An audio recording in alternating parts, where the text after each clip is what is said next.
Good morning বন্ধুরা। এই এখন সকালবেলা এসিটা বন্ধ করি প্রথম কাজ ঘুম থেকে ওঠার পরে। তারপরে সবার সাথে একটু আলাপ করি। Good morning Kutus, good morning. Good morning, সবাইকে বলো good morning. Good morning Dishu, good morning. Good morning বাবা, গুড মর্নিং লিও। লিও চলো, লিও তোমাদের গুড মর্নিং বলছে। Good morning, good morning. Yes, আমি ঘুম থেকে ওঠার পরে যে কাজটা করি সেটা হচ্ছে আমি গিয়ে আমার ক্যাটসদের রুম চেক করি এবং ওদের সাথে দেখা সাক্ষাৎ করি যে ওরা কী করছে, এবং তারপরে আমি যেদিকে যাওয়ার চাই। এক্ষুনি সবার কাজ শুরু করবো না, প্রথমে কিছু নিজের বেসিক্স কাজ করবো, তারপর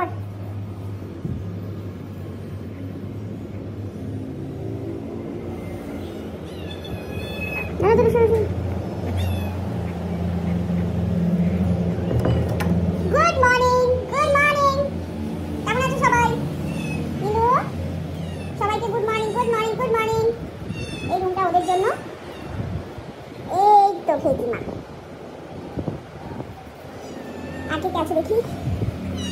গুড মর্নিং, গুড মর্নিং। আসো মেরি। মেরু, মেরু শুধু ভয় পায় যে আমি ওকে এক্ষুনি ডাইপার চেঞ্জ করবো। ডাইপার তো আমি চেঞ্জ করবোই, ওকে এক্ষুনি ডাই একটু পরে।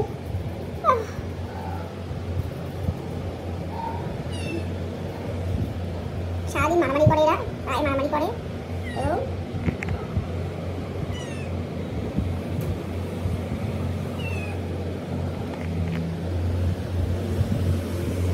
বিড়ালের ঘরে কিন্তু একটু ফ্রেশ ওয়াটার রাখা মাস্ট। ওরা কিন্তু খুব জল খায়। ওদের জন্য যে লিটার বক্সটাই ব্যবহার করে দেখো গাইস, এরকম উঁচু লিটার বক্স ব্যবহার করলে একদম লিটারের দিক ওদিক ছড়ায় না, ঘর পরিষ্কার থাকে। বস বস, সারাদিন বাউন্ডুলে পড়াটা কম কর, বস। হ্যাঁ, সুইট লাগছে। হ্যাঁ, বস বসো বসো। ওই বাপরে বাপরে বাপরে বাপরে। এই এই এই এই এই এই মেরু, মেরু না, আসো আসো।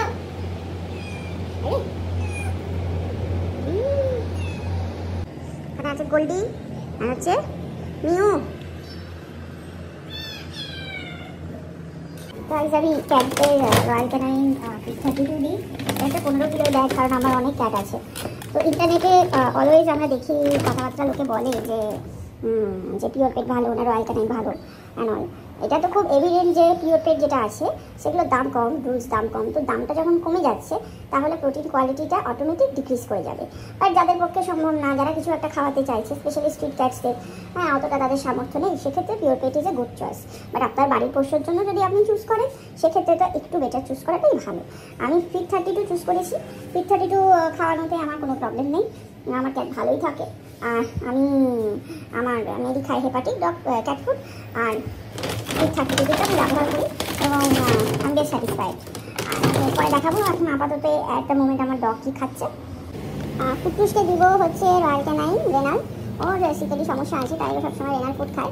অকেশনালি ওকে আমি নানা রকমের ফ্রেশ ফুড দিই যাতে ও নিউট্রিশনাল ব্যালেন্সটা ঠিক থাকে, কারণ এইসব রেনাল ফুডটাতে তো একটু নিউট্রিশনটা কম্প্রোমাইজ থাকে due to lack of certain minerals and composition. তো এটা আমি ব্যবহার করছি, এটা বেশ ভালোই খায়, তো এটা ব্যবহার করছি। আর যিশুরি ওদের যেটা দিচ্ছি সেটাও দেখাচ্ছি। ডগের ক্রিয়েটিনিন এলিভেটেড হলে বা ক্যাটের এলিভেটেড হলে আমাদের কিন্তু ওদের সেই ডিজিজ স্পেসিফিক খাবার খাওয়ানোটা কিন্তু খুব দরকার।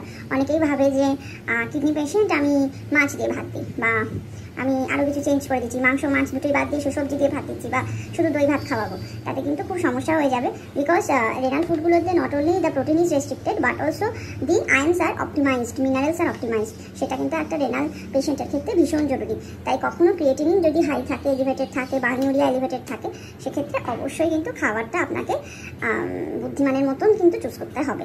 আর এক্ষেত্রে কিন্তু ফ্রেশ ফুড রেডি করা যায় না। আমি যিশুদের জন্য ইউজ করছি ওয়েট লাইফের N&D এর এই স্কিন অ্যান্ড কোড খাবারটা, বিকজ এই মুহূর্তে সিজন চেঞ্জের জন্য খুব লোম শেড ফেড করছে। তো এটার মধ্যে ওই ফ্ল্যাভোনয়েড, তারপরে ওমেগা 3 এগুলোর সোর্স আছে, তো যেগুলো ওদের শেডিংটা বন্ধ করে।